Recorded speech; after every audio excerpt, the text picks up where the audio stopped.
We're back in Senate Judiciary on April 7th with our last budget presentation, and this is from the Judiciary. So folks want to introduce yourself before it's all yours. Thank you, Senator. Terry Corson, State Court Administrator. Tom Zone, Chief Superintendent. Thank you. Well, thank you for the opportunity to comment. It's our understanding you would like our comments regarding the present fiscal year 27 budget as passed by the House. Yes, so we're putting together our letter by the end of the week to set the Appropriations Committee in terms of that will describe what the committee's priorities are, the Judiciary Committee's priorities are for the budget, and the Appropriations Committee will do what they see fit with it. But yes, that's one. Great. And Senator Norris, I imagine this may be repetitive for what we've spoken with you about, but in general, we want to first of all express our gratitude for the efforts that are being made to convert over 26 extended limited service positions that were given in the fiscal year 25 budget to the judiciary that included 10 judicial assistants, 11 court security officers, and 10 positions. They were extended limited service, funded out of the general fund, but they were termed extended limited service, which was kind of unusual. But at the time we inquired, well, we post these positions, what does that mean in terms of the in data? We said, well, do it further than what limited service normally would be maybe 2 years, with the idea of coming back before that end date is to be converted to permanent positions. So we did that approach. The date that was chosen was 2028, but even with 2028, people in those positions are kind of like, gee, so I'm out of a job in 2028. So it was recommended that we come this year to seek that conversion. And we're very grateful for that. It's my understanding is that steps are being taken for that to occur. So we're grateful for that because the positions have all been filled and we rely on them. And I don't know what we could do if we didn't have that. There were 3 aspects of the House budget that's passed that we wanted to comment upon, and we would certainly the House Senate Appropriations seek adjustment. The first has to do with vacancy savings. And Greg Mosley has been Chief of Finance Administration for a number of years. It was first he heard of or had it happen that the vacancy savings figure was kind of adjusted. We typically handle kind of the vacancy savings.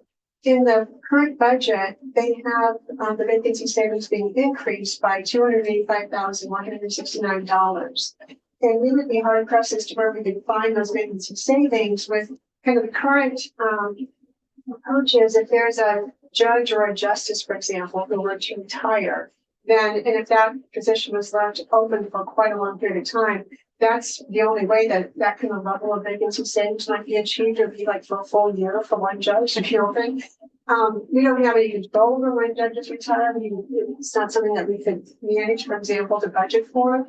The alternative would be if there were a court personnel position that somebody has left for retirement or they're moving elsewhere or whatever, to not fill that position. It would take quite a few of those to achieve that level. And to us, that would very adversely impact court operations, morale, our ability to continue the progress we've made with the backlog and disposition guideline timelines, et cetera. So we first of all, we're just surprised to have the vacancy savings figure included, but also to express our concern about trying to achieve that without adversely impacting court operations. Mr. Chair, yes. Did that vacancy savings target come from the administration or from the House? It was a part of Senator in the original governor's recommend. So it was also unusual. Again, in order for us to increase vacancy savings, would be counter to our philosophy. If we have, and I mentioned the judge, which we don't have control over, nor do we have control over how long it takes for the appointment to be made. For court personnel, typically if somebody is leaving, ideally from our perspective, we would like to post it as soon as possible, ideally to fill it before the person leaves so that they can be involved in the training for that. Otherwise, the alternative is it's open, it's empty. So they have other people fill it and not able to do their work. And then you don't have the same training for the position as left, whenever it is ultimately filled. So it would we really don't have, for example, extra staff that would fill in that situation. Typically, when something leaves, we strive to fill it as soon as possible because otherwise we're going to be understaffed. So that's the vacancy savings. And the House then went along with the governor's recommended on that. Yes, and Greg, I know you were listening to all the committee testimony. Did that particular aspect come up, or was that addressed at all? Did you hear? We had mentioned it to the House committee during our testimony, but the number did not change. It was established by Finance and Management. Okay, but any discussion as to why they looked at vacancy savings this year when they haven't ever in the past? Well, yes, we have had that conversation. They have a target number that they use as a rule of thumb. We, of course, know all that vacancy savings is an estimate. So it's a bit of a soft number, and they have a percentage. I'm not sure what it is, but they have a target. And we've been under that target. So they felt like there was room for us to increase our vacancy savings. The main difference that I pointed out to the House committee and to Finance and Management was that we have a much smaller number of employees, right? Only 400, where the executive branch has about 8,000.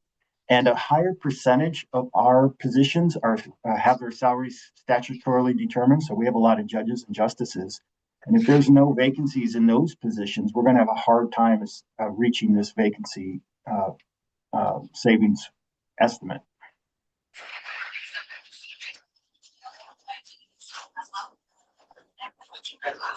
Just to follow up what Terry said, the practical impact is if we do have a judge retired, oftentimes legislators like yourself will say, well, you could have a retired judge.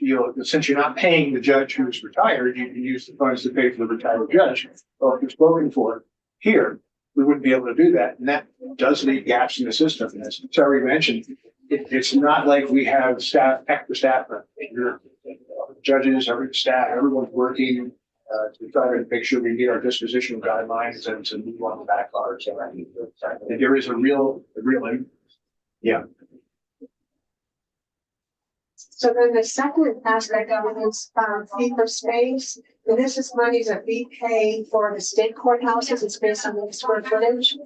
County courthouses are rent free, but the state courthouses we pay rent, basically fee for space to DPS.